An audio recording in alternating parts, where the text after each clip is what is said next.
பட்சம் இந்த போராட்டத்துடைய வெற்றிக்கு நம்ம அருகாமையில் இருக்கோம் அப்படின்றத நான் மகிழ்ச்சியோட சொல்லிக்க விரும்புகிறேன். அடுத்த கட்டமாக பார்த்தோம்னா இன்னைக்கு பேச்சுவார்த்தைக்கு போனோம் இல்லையா, சட்ட நிபுணர் குழு ஆலோசனை அதில் நடந்ததில் வந்து ஆற்றல் அரசு சார் கையிலிருந்து வந்த தகவல் என்னன்னா, அவங்க வந்து நம்மளுக்கு வந்து அடிப்படை ஊதியம் அப்படின்றது 20,600 ஃபிக்ஸ் பண்ணியிருக்காங்க.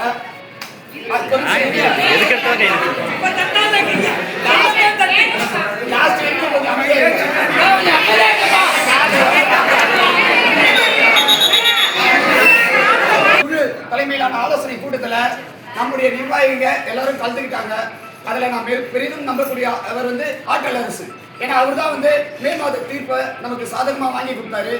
இப்போ வந்து அவங்க தலைமையில் நடந்த அந்த மீட்டிங்கில் அவர் என்ன பேசணும் அப்படின்றத இப்போ வந்து ஃபோன் பண்ணி என்கிட்ட சொன்னார். ஸோ அதில் வந்து நம்ம சார்பாக கோரிக்கை வச்சதை வந்து அவங்க என்ன சொன்னாங்க, இப்போதைக்கு உங்களை ஹலோ சார் சொல்லுங்க.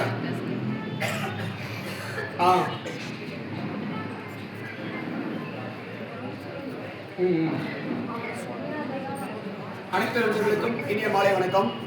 இப்போ நம்ம வந்து இந்த போராட்டத்தை கையில் எடுத்து சிறப்பான முறையில் கையாண்டோம். அதனைத் தொடர்ந்து இந்த 12வது நாள் போராட்டம் என்பது என்ன சொன்னோம், சென்ட் ஜார்ஜ் கோட்டையில் எதிரொலித்து அது முதல்வர் மனதில் பிரதிபலித்து பணி நிரந்தரம் என்கிற ஆணையை செல்ல வேண்டும் என்றும் அதற்கான 99% பணிகள் முடிந்து விட்டதாக சொல்கிறார். அது மட்டுமல்லாது நமக்கு வந்து அவங்க இப்போதைக்கு என்ன பண்ணுறாங்கன்னா, அந்த 11 மாதம் இருக்கு இல்லையா, அந்த 11 மாதத்துக்குமே இடைநிலை ஆசிரியருக்கு தர வேண்டிய அந்த கிரேட் பே 20,600 தரதா கவர்மெண்ட் சைட்லேருந்து சொல்லியிருக்காங்களாம். அதுக்கப்புறம் ஆற்றல் அரசு சார் சொல்லியிருக்காரு, மே மாத வழக்கில் எங்களுக்கு வந்து நீங்கள் கம்பல்சரி சம்பளம் கொடுத்தாகணும் அப்படின்ட்டு. சப்போஸ் நீங்கள் 10,000 கொடுக்குறீங்கன்னா அது வந்து நீதிமன்ற அவமதிப்பு வழக்காக மாறிடுறதுனால அதையும் அரசு வந்து ஆலோசனை பண்ணுது. அவர் வந்து அமைச்சர் வந்து அவரே வந்து இடைநிலை ஆசிரியருக்கு உண்டான அந்த பே தரேன்ட்டாங்க. ஆனால் ரெகுலர் அப்படின்றது வந்து நமக்கு கொஞ்சம் நாள் எடுக்கும். ஆனால் சேலரி வந்து அவங்க என்ன சேலரி வாங்குறாங்களோ அந்த ஃபுல் சேலரி நமக்கு கிடைக்கும். அதுக்கப்புறம் என்னென்னா, இப்போ அமைச்சர் வந்து முதல்வரை பார்த்துட்டு வந்து சொல்கிறதா சொல்லியிருந்தாரு. ஒருவேளை அவங்க இப்போ ஆலோசனை பண்ணிட்டு இருக்காங்க சட்டக்குழு மூலிமா, இந்த மே மாத சம்பளம் வந்துச்சுன்னா நம்மளுடைய மொத்த சர்வீஸுமே வந்துடும். அதனால் அவங்க கொஞ்சம் டைம் எடுக்கிறாங்க.